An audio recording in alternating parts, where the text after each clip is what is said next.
So we have recently, working with a group of people over the past year, have came up with this idea we call a loving organization. And the idea is, I guess we can unpack that a little bit. Why love? Why do we call it love? And why do we think love is the solution? Beyond love sounds great. Who doesn't want more love? Okay, great. Everything is wonderful about love, right? But we want to get beyond the motherhood and apple pie nature of it to recognize that love is ultimately, for us, it represents the most essential state that we can experience. It's almost like an experience of who we are.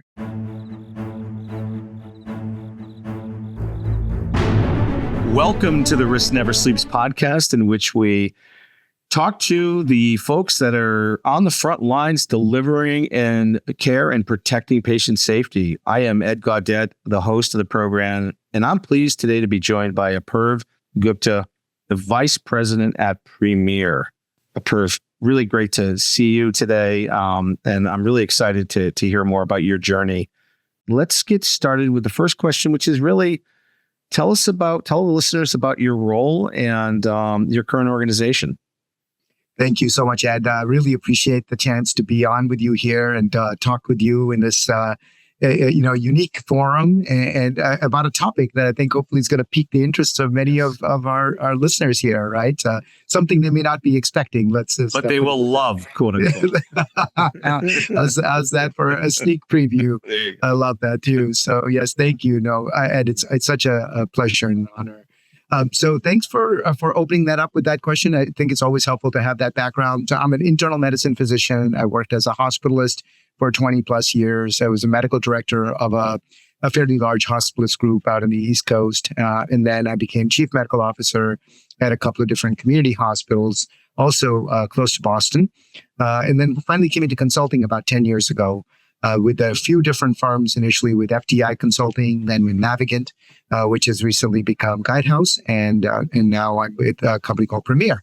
And loving my role here at Premier. It's still consulting in the healthcare world.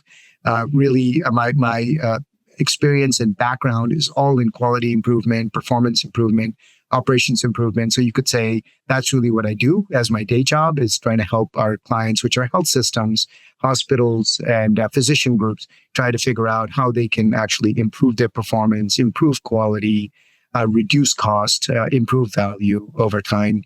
And what we really realized in the course of that journey, and I think which is kind of what will lead into the bulk of this conversation, is that as we do that work, it's not so much about the subject matter itself or even the tactics of what needs to be done, but it's actually about the framework, the governance, what we call clinical governance when we work with doctors and nurses. It's the strategic components and the mission, vision, values, and how they connect. So that's what really leads to true transformation. Cultural transformation that we're trying to drive. And so that's what my company Premier is in the business of doing. Excellent. Yeah. And it starts foundationally with that shared mission that is so unique to healthcare. You really can't get that in any other industry. It's unbelievable. You're absolutely right. So one, it's the people that go into that industry. They already have some sense of common purpose and shared vision and mission. And so that's amazing that you're starting with that. Then you're starting with those organizations, as you just mentioned, that also have it deeply embedded in their purpose. And therein actually lies the rub at what winds up happening, unfortunately, with the people of healthcare, that's the doctors and the nurses and the other staff, is that they come into it well-intentioned, but unfortunately, over many decades, sometimes unfortunately even shorter time period, they have that the vision and the mission, the hope of love and compassion. Unfortunately, it gets drubbed out of us systematically, almost, because the focus in our education and our training and even in our practice winds up becoming the day-to-day routine of seeing as many patients as you can and being as efficient as you can. And so, people wind up becoming cynical. They wind up getting disengaged. Unfortunately, we've all been hearing about the burnout crisis, which then, can emanate out of that. So it becomes a real problem for the people. And then on the organizational side, what we find is that even though the organizations have these very deeply created mission, vision, values, unfortunately, sometimes they don't come into the strategy. They don't come into the operations of the organization. Mm-hmm. So they often wind up being more like mottos Superficial. Yeah, superficial, right? Like if you feel good about it when you talk about it, but then how are you actually living it? Right. So that's really where both the opportunity is, because it is so deep in us and in our organizations, yet at the same time, it's not being lived. Right. Yeah. I like to refer to that as the hardening of the soul. Couldn't have put it better. That it's so true. It's so true. It's over, and I think we all feel that hardening over time. Almost sometimes you can even feel it on a day-to-day basis. Many of the physicians that I speak to, unfortunately, they say they feel it's because of the bureaucracy and the dealing with the insurance companies and being on the phone for hours beyond the patient care, trying to just negotiate the right thing for their patients. And so with each of those conversations, I'm sure their soul is feeling like it's hardening a little bit more. Yeah, and people create these rackets to deal with it too, which also cause to the stress and the anxiety of the situation. Yes. Go ahead, Ed. No, I was going to say there's a good book out. I don't know if you've read it. It's called The 3 Laws of Performance. And basically, the premise is that there are these 3 laws that actually help leaders drive performance, and it starts with the correlation of language to behavior. And there's this notion of people bringing rackets, quote unquote, things that they do to survive, basically self-preservation. So I always go back and remind myself to read that. It's a great recommendation. I have not read that book. It sounds right up my alley, and I love it. You'll love it. Love it. Yeah, there you go. I'm definitely going to get that. Thanks for recommending it. I agree with you. I think that unfortunately, what you're calling a racket, I still have to get my head around it from the book, but how I think of what you're saying is workarounds in healthcare, especially. We have a lot of workarounds that everyone has created in order to survive. And sometimes those workarounds wind up helping us and leading to better patient outcomes because we somehow figured it out. But unfortunately, at the end of the day, it's very taxing because with almost every encounter, we have to go into that same sort of super ordinary performance. It requires almost a miraculous, heroic level of performance with almost every patient encounter to deliver the level of care that we know the patients need. Yeah. That is amazing that we have so many practitioners that are able to do it. But at the same time, you think it's so daunting when you think they have to do it patient after patient, day after day. Unfortunately, no wonder even the most compassionate of our practitioners wind up burning out at some point. Yeah, I watched it with my daughter who was going through nursing school, and she had a job at a local, I'm from Boston. It was a local hospital in Boston, and she was on the psych ward, and she worked, the midnight to 7 a.m. shift or some crazy shift, right? And she went in with full of life and love and pursuit of solving the mental health crisis. And she came out of it just with a hardened soul. And it was a really brief period of time. And I watched this change her, and I thought, that's just awful. Is it like that in every place? I wonder. Yeah, it just breaks our souls to even witness that happening in a young person, especially someone so close to you. How long was she in that role for?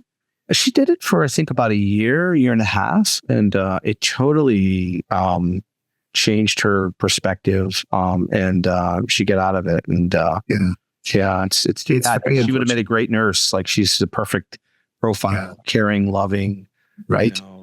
But she found, like, every time she would express that care, she just was beaten down, and so the system isn't set up for that type of behavior, and that's really where the problem is. For I used to get a kick out of this, kind of like coming up with a different way to think. I used to describe myself as a recovering physician. Many others sometimes after that, I learned to say the same thing. It's almost like you've gone through something very traumatic in the course of your training and your practice. And so you use humor sometimes to self-deprecation to kind of find some comfort. But unfortunately, that's the case for so many of our practitioners. It's almost the norm. Those folks who are truly thriving, that have somehow been able to get around that. I mean, that seems to be, a small handful of people. I always marvel at the small fraction of people I know that are really able to continue persevering in those direct patient care facing roles. And they're full of life and energy. Unfortunately, far too often I see it's the opposite, what your daughter has experienced. it's again, I think because the system is set up really more for bureaucracy. They're trying to optimize efficiency, trying to optimize billing and collections. Right. Almost everything that feels to the clinician other than what patient care should be about. Yeah. So how do we solve for it? Well, there you go. And the answer that you've already given many preludes to is, I think it's love. I think that's what we're really talking about. So we have recently, working with a group of people over the past year, have came up with this idea we call a loving organization. And the idea is, I guess we can unpack that a little bit. Why love? Why do we call it love? And why do we think love is the solution? Beyond love sounds great. Who doesn't want more love? Okay, great. Everything is wonderful about love, right? But we want to get beyond the motherhood and apple pie nature of it to recognize that love is ultimately, for us, it represents the most essential state that we can experience. It's almost like an experience of who we are when we are not dealing with stress and when we're not dealing with fear. So it's a very deep, profound essence of who we are. And therefore, it's the best way in which we can manifest our best self in the world. And then through working collaboratively with others, we should be able to manifest that in our families, in our churches, in our society. And we just think that the organization is an ideal place within which to collaborate on this with a kind of group of people who should be on a similar mission vision, to try to accomplish the same thing. It's a relatively large, but also still a relatively small unit within which we can create collective change together. And ultimately the recognition that love is also not just about who we are, but who we are collectively. It's what do we represent when we work with each other. So that's really represents why we think it's love. We could call it compassion, kindness, empathy. Many of our colleagues do call it that, and frankly, they're trying to do similar things based on using just slightly different nomenclature. I think that love really encompasses all of these things, or you could say kindness encompasses all of these things. So trying to stay out of the semantics, but recognize that we've got to get to just a deeper value that can really emanate into ourselves and into the work we do together. And then the organization, sorry, go ahead. I was going to say, I agree with you. And I think also passion is another representation of that as well, that when people are passionate about their job, typically it's followed with, I love my job. I totally agree with you. Yeah. Yes, you feel, why do we feel passionate? We feel like we're operating at the best level we can. We feel like we're learning. We feel like we're using our skills at the top of our license. We feel we're growing usually. We feel that we're thriving in our communication with others and our connectedness. So I totally agree. I think passion is another term we use. And I guess something that I've realized is that all these terms really refer to each other. It's very, very difficult to define any term in isolation and not refer to something else. So I totally agree with you. We could call it passion. We could call it love. We could call it compassion. And I think that to some extent, as we peel those out, we'll realize we're talking about the same thing. Again, we want to think about it as love because we think of it as a state that should be existing independent of the situation, really independent of even the patient's situation. We should be able to operate in a state of love more often than not, really all the time. And we should be able to manifest that in all of our interactions. So sometimes these other terms seem a little bit limiting when we think about respect versus empathy versus kindness or compassion even. Sometimes they feel like they're reserved for specific situations, and we're trying to appeal to something that's a little bit more universal. The other idea of why we think we can solve it through this is not just because it sounds good and it's basic. It's because we think that, unfortunately, the predominant paradigm in most organizations has become to manage through fear, which is really the opposite of love. And that's how we've grown up. That's the societies that we've grown up in, the training we've received. Sometimes it's just been the experience. We think that management has to be through fear, which we define as really reward and punishment or control. So there's always some threat hanging over you when you're managing through fear. And you can get a lot done through fear, but it also has a lot of downsides in that it burns people out. It takes away our energy. It makes us less creative. It allows other people to drive agendas, whereas we feel that the emotions that arise from love are more opening and conducive to creativity, innovation, curiosity. They really open us up to how we think of operationalizing love on the dimensions of learning and connectedness. So on the one hand, it's about really being truly open to learning new skills, being curious, being vulnerable, being able to say that I don't know something, really the growth mindset aspect of our natures. That's part of what we think love enables. And then the other part of it is enabled because through connectedness and through communion, through family, through treating each other as the way we want to be treated by others, treating patients like the way we want to have our families be treated, through that level of connectedness, combined with learning, is what we think is a relatively practical way to think about how love gets operationalized. One more point I'll make, and then please jump in and let's keep the discussion part of it going, is that we also want to focus on the fact that we want this to be systematic. In healthcare, we've already discussed the people of healthcare are already feeling stressed out, burnt out, overwhelmed. They really don't think they can take on anymore. So we don't want this to feel like yet another initiative. Now I've got to become a loving organization, and this is on top of the other 10 initiatives that everyone's already pursuing. We think that this needs to really just be baked into the systems of an organization. So that includes the workflows, the policies, the processes, the culture, the values, the technology and the tools, the leadership. Those are the things that an organization is its people, but it's also beyond its people. And so if we can work the love into those structures and the infrastructure, then we can help an organization actually create an environment within which its people can thrive. So it's not about going back and expecting the people to be more loving and compassionate. Again, when they already came into it with plenty of hope and optimism and love, and it got beaten out of them. We just want to reclaim that environment within which they feel that they can thrive. Yeah, no, that's great. And oftentimes, fear is temporal, right? So oftentimes you create this environment where people are reacting, their default setting becomes to hide and to protect and persevere. And so you don't get the best, obviously, out of the folks, and yes, and so it's never the right path. And well, maybe this is a connection back to your podcast. They are not willing to take risks. Risks have to be taken. They have to be open. They have to be open to explore. That's right. You have to be vulnerable. Yeah. You don't want to take foolish risks, but you need to take appropriate risks. And unfortunately, on a psychological level, we don't take those risks when we feel fear because we feel someone's going to judge us, someone's going to blame us, someone's going to be ready to potentially hold us accountable. So it's a completely different paradigm.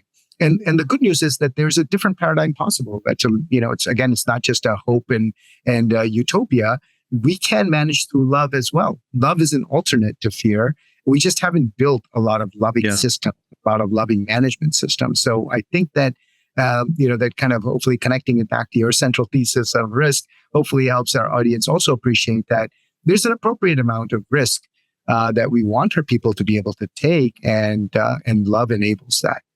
Yeah, and I love the passage, 1 Corinthians, the famous wedding passage that everyone reads at a wedding, right? Love is patient, love is kind.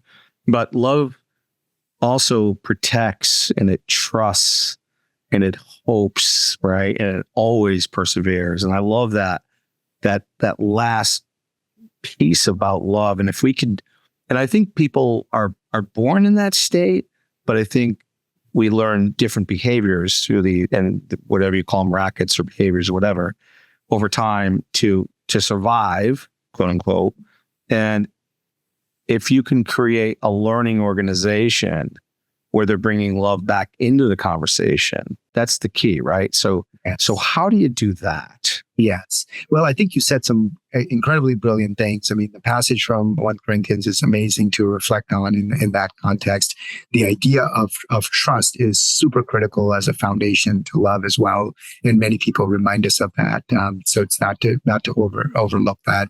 And I think the other point there, as you've said, is that over time, we have learned these rackets in order to survive. So it's that survival mechanism that's kicked in, which really impacts our limbic system, neurologically. And that's wired for survival. That's the fear or flight, mechanism that we have, which was a very useful mechanism, especially in terms of evolution and biologic evolutionary terms. Because we needed that in order to be able to detect threats. It's just that it's become in hyperdrive now, right? We don't live in a world of constant threat, except we're constantly assuming that the world is a constant threat because of the behaviors around us. So we've unfortunately interpreted a lot of the behaviors around us in a way that's threatening to us. And so then we go into shutdown mode and we go into survival mode.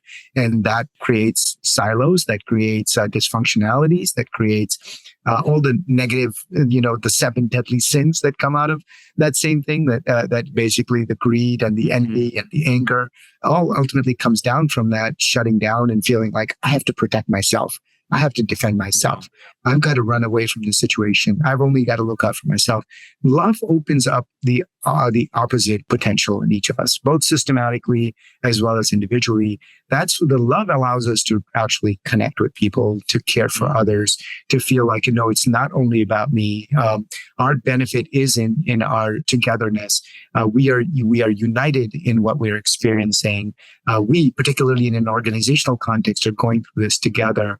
We should not be setting up a we they type of a structure in which, the leadership is over there and the workers are over here, or the doctors are over there and the nurses are over there. Unfortunately, all of these instincts, behaviors, rackets that you're talking about have come about because of the fear dynamic. And what we're hoping to overcome with them is if we can show that there are alternatives to manage and alternative behaviors that we can display, then we can start opening up the channels of trust and compassion and empathy and love that will allow us to actually flourish, right? So it not only helps us feel good individually, it helps us as recipients of it, it helps us as givers of it, but collaboratively, we can actually create an environment within which all of us can flourish. And that is the goal. The goal for us is to create an organization in which not only do the people of the organization start to feel that way, they can now impart this to their patients, right? Ultimately, we're all in this together, not just for our own service. Yes, we spend a lot of time in healthcare, being the purveyors of healthcare, but we're doing it for our patients and for our communities. And if they're not feeling the love, then they're not healing. They're feeling isolation, loneliness, depression, anxiety, chronic diseases that they don't feel they're getting good care for. All of that's unfortunately a manifestation of the fear-based silos that we've created inside us and inside our organizations. Yeah, and the other danger is, I've often heard that the opposite of love, most people think, is hate. And yet those are two emotions. You're still experiencing an emotion and a feeling. Yes. The true opposite of love is indifference. Yes. And when we get to an indifferent society, yes, that's the real risk. That's the danger, because and you can see it. Yes. See the cracks starting to happen. Absolutely. And, Ed, I love this conversation with you because you're getting me to think in so many different ways. That's the whole point of love. It's not that, hey, I know it all. We know it all. We figured it out. We're going to tell you what to do. The journey that we're on to helping organizations become more loving is an exploratory journey because they're going to be figuring it out. They're going to be exploring their love and pulling it out. So I love the points you're making. I guess in that context, what I would say is we often think of that, whether it's hate or whether it's indifference or whether it's fear. I think indifference is ultimately a consequence of fear. To me, I feel that the indifference is the hardening of the soul. Yes. And that's happened because of our constant reactivity that we've built up over long periods of time until we finally get to a place of, well, the only way I'm going to survive is to just stay within my zone and not care. But we got there because of these repeated, let's say, attacks and insults of fear over time. So I think they're all connected, just like we think love is connected to compassion, is connected to empathy, is connected to trust. On the negative side, these emotions or states or behaviors are also all connected. And it's just recognizing that we've worked ourselves into those situations because we operated under a different paradigm, but we can work ourselves out of it too. So I think there's hope. That's awesome. And I love how you brought it back full circle as well.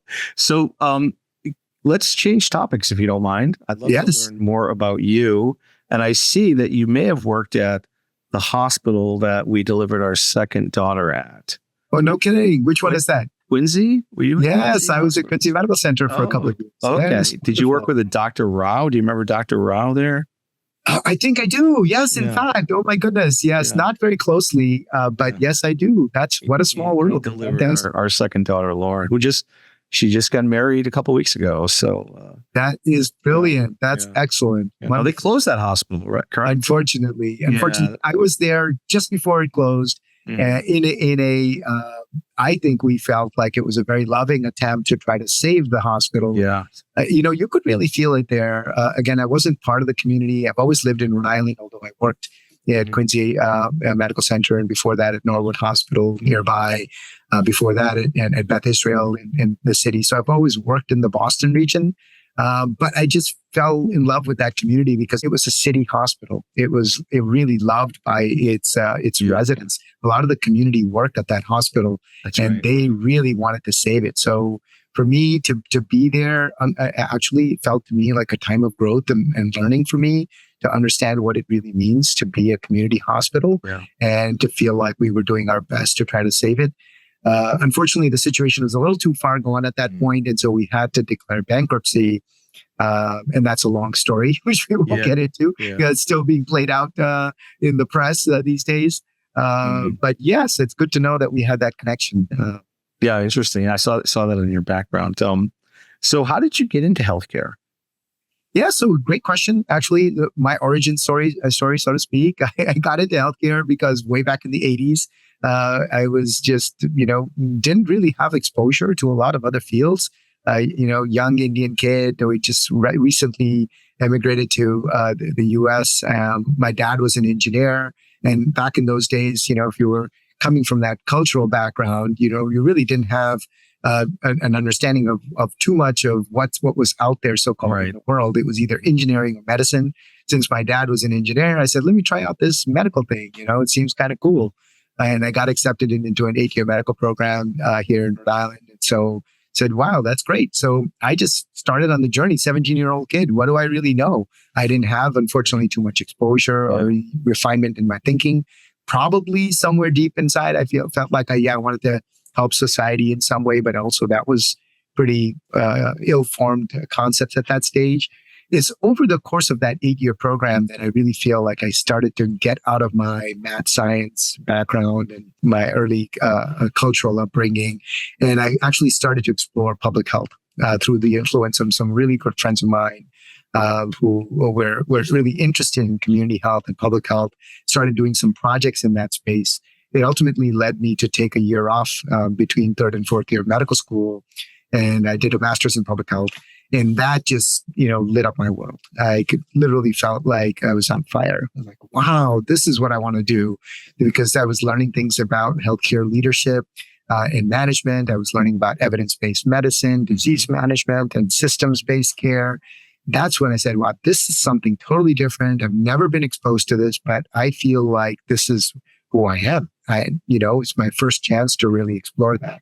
And after that, at every decision I made, including choice of residency, going into internal medicine, going to Beth Israel to do my residency, every decision was about where can I learn more about healthcare leadership and management and become more schooled in it. And so I kind of actively made decisions after that point to really learn more and become a better manager. I went into hospital medicine because I thought I could stay close to the hospital world and learn how hospitals function, so I could hopefully help make them better.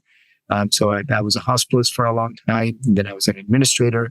And that kind of just gradually kept going until I came to a point where I said, I really love the quality improvement work that I get to do as an administrator. Where can I do more of it? Maybe I should do consulting because we as consultants tend to work with a lot of clients and we're really trying to help them improve performance in many different ways. So that's why I came into consulting 10 years ago. And now what I get to do at Premier is explore that at an even deeper level. We're building new solutions to help organizations with quality transformation. And we're building this loving organization solution to help clients. A lot of people, when I tell them this is what Premier is doing, like, wow, I can't believe Premier is getting into this stuff. This is so cool. It is very cool. It's very cool. It's really cool. I'm very grateful. I knock on wood, that I still feel I've been a year and a half at Premier. I still feel like I'm in the honeymoon phase. Yeah. I feel very grateful that an organization like Premier recognizes that we have to be able to help our organizations in a deep, cultural, meaningful way that really leads to their true sustainability, rather than just the short-term cost-cutting. How are we going to get out of this financial hole? Of course, we can do that as well, but they really need to be done in concert. Agree. Outside of healthcare, what would you be doing? What are you most passionate about? Yeah, unfortunately, I'm pretty much a geek. I still haven't been able to explore, not a bunch of that. If you say, like, what do you like to do? I like to talk about this stuff. I probably bore my family to death. I bore my friends to death. I'm really pretty much a performance improvement person in a nutshell. I like thinking about self-development. I'm really deep into spirituality and kind of pursuing that journey. Wow, me too. Yeah. Well, then maybe let's talk about that. I just became a newly ordained minister this week. Oh my God, that's awesome! Wow. I need to learn more about that. How did that come to pass? If you don't mind. Sure.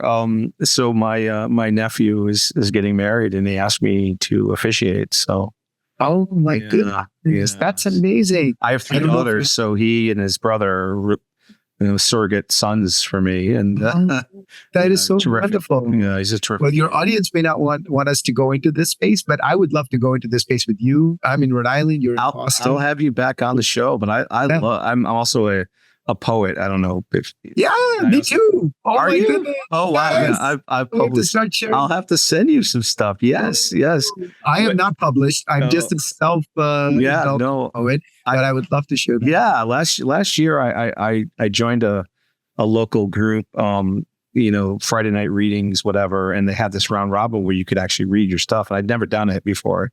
This was during the pandemic, and or I think it was the year after. And anyway, so I started reading my stuff in this forum, and the reactions were just overwhelmingly positive. And I connected with the leader of the group there, and he encouraged me to really look outside and get published. And so I did that. Oh my God. I need to learn from you. I mean, friends of mine have told me that, and others, when I actually contacted some publishers, and they say, we stay away from poetry. So I kind of got this. Yeah. Oh, I can help you there. Maybe. Yeah, absolutely. In fact, there's a reading this weekend and in Plymouth at the Moon's Art Center. Awesome. Please invite me. I don't know if I can make it, which one I can make it to, but I will definitely plan to prioritize. That's great. Yeah, I'll connect with you on that. But I'd love to have the spiritual conversation as well.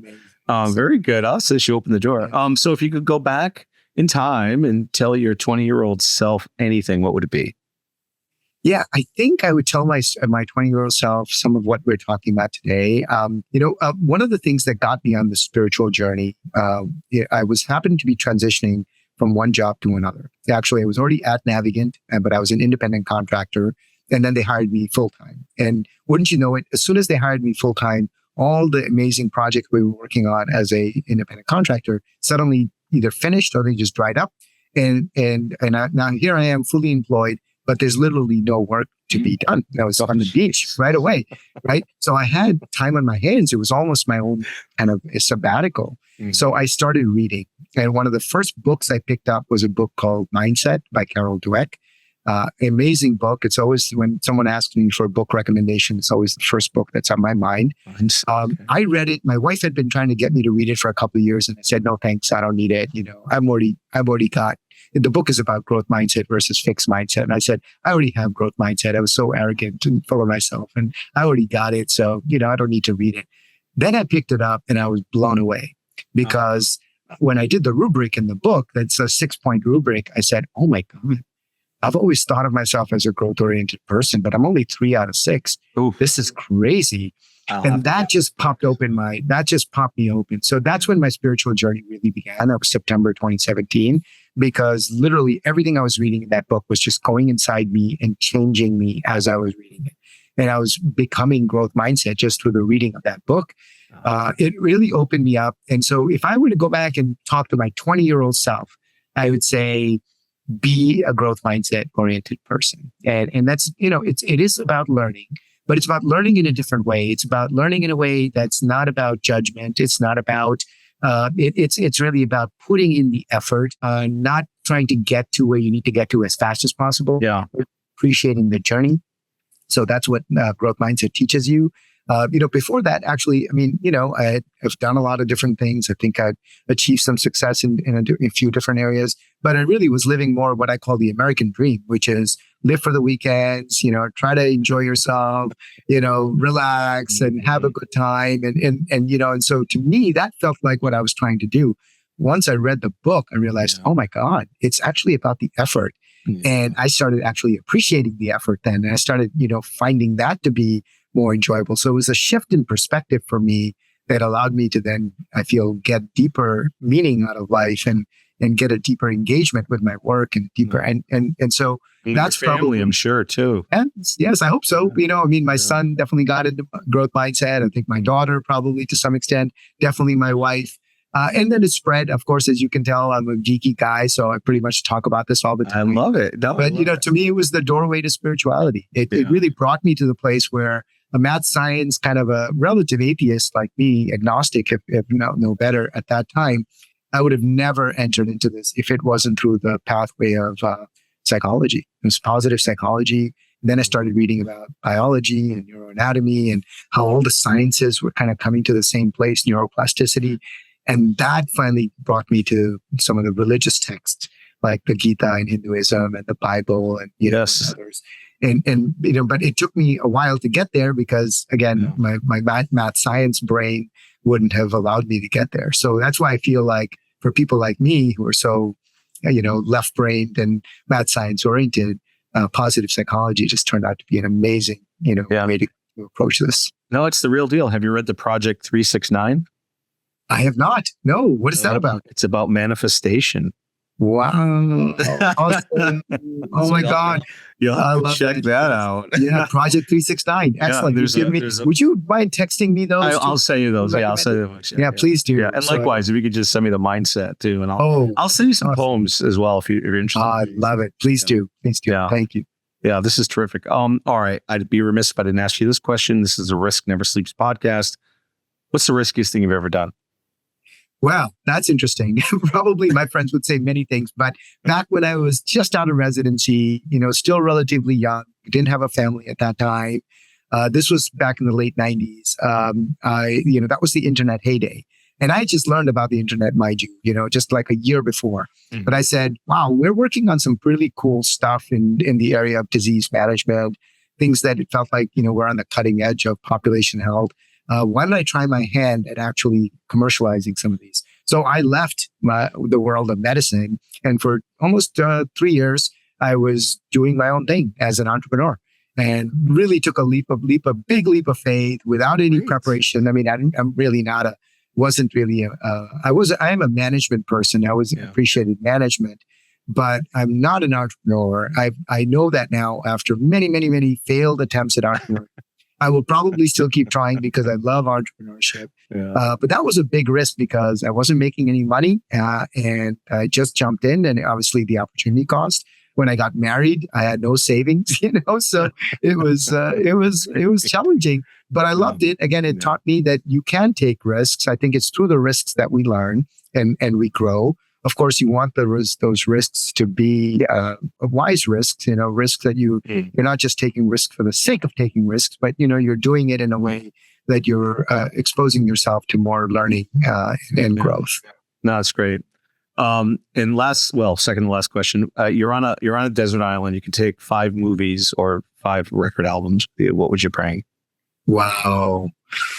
Well, movies I really love. The question is, do you want to keep watching those movies over and over again? Yeah, you're going to love them. You're going to really love those movies. You really have to love those movies. So I have to think about it. So you know what? Just based on that, I might think I'll go with record albums. Okay, great. I think you can keep playing over and over again. And I think the music has a way of getting deep inside you.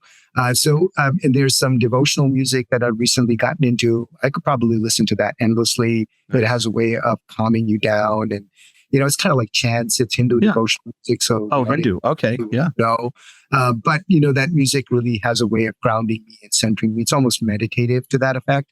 And so we call it bhajans, which is a form of devotional music. Yeah. So I'd probably take at least 1 or 2 of those along. You can kind of have it on an endless loop.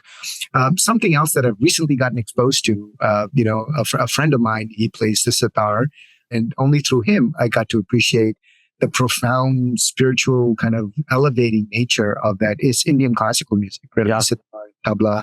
And so when I first Yes, exactly, exactly. And kind of before, I heard him play, I could never really get into that music. I was just telling him that earlier today, actually. His name is Srini Reddy, and he's a professor at Brown, and he plays the sitar sublimely. If any of the audience gets a chance to listen, Ed, maybe you should come down sometime and get a chance to listen. I would do that. I would love that. Yeah. I'll invite you to it. Brian Jones of the Rolling Stones. Yeah. Plays sitar and has several songs with sitar on it. There you go. Yeah. So we'll find that connection too. Cool. I just remember the first time I heard him play, I was with my dad. We just sat in the auditorium and we were both mesmerized. I mean, and every time I've listened to him, it's almost the same experience. It's hypnotic, trance-like sort of an experience. So that's probably something else I would take with me. I imagine on a desert island, we'd probably need a lot of that. Take your own sitar and learn how to play. You got time. There you go. You didn't give me that option, but if you give me that option, that might be great.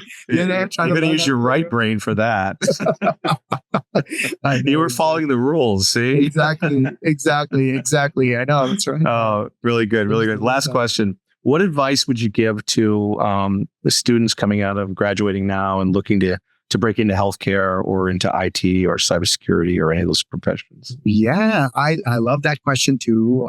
In general, I haven't done a lot of work in IT or cybersecurity. What I have done a lot of work is in healthcare management and consulting and, clinical care. And out of all of those, I always tell everybody, including my son, my daughter, everybody, I try to encourage them. I love consulting. I really feel consulting is a great career. At some point, it's worth trying out. You may not love it as much as I do. You may love it. You may go away from it. You may love it again. And a lot of people come in and out of consulting. But I think consulting teaches you some amazing skills. It really teaches you how to learn. It teaches you how to grow. It teaches you how to think fast on your feet. You've always got to be at least a half a step ahead of your client, which is the beauty of it. You don't need to be that far ahead because then you're not learning. Then all you're just teaching. And you just want to be a little bit ahead. So you know enough from everything else you've done, but then you're also open to continuing learning from your clients. Makes consulting a real joy. And you get to explore in it. You get to build new solutions. I call it N of one innovation, where in consulting, we're not researchers. We don't need to go and do a randomized double-blind controlled, trial, at 10 different places to prove that something's working, right? That's science. We're not scientists. We just need to show that whatever we're doing can work in one place. And if we can make it work in one place, then we just think, okay, how replicate it? Replicate. Yeah. So I love that form of innovation because, it's just for my practical mind, the way in which I want to, create change in the world. I feel like that's just perfect. It allows me to be on the cutting edge, not so far out that it's just visionary and futuristic that no one else is really going to be doing what I'm doing for a while. But it's not so close to the vest that we're really not advancing the cause. So I guess my answer to your question is, for all the youngsters out there, think about a career in consulting or at least getting exposed to it at some point. That's great. That's terrific.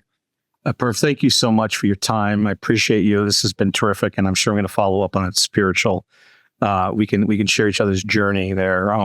That was I really love to explore that with you. Oh my God, this was a sheer delight. Yeah. I had no idea that a podcast that's going to call Risk Never Sleeps take us down this pathway. Unbelievable what you're doing. You.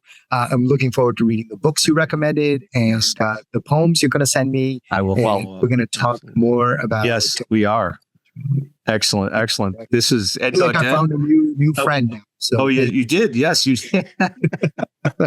Yes, we will be. I think we're going to end up being very close friends. Actually, thank you. Thank you. And I get to Newport too, so maybe when I'm down or close, please, by, I'll let you know. Yeah, absolutely, please.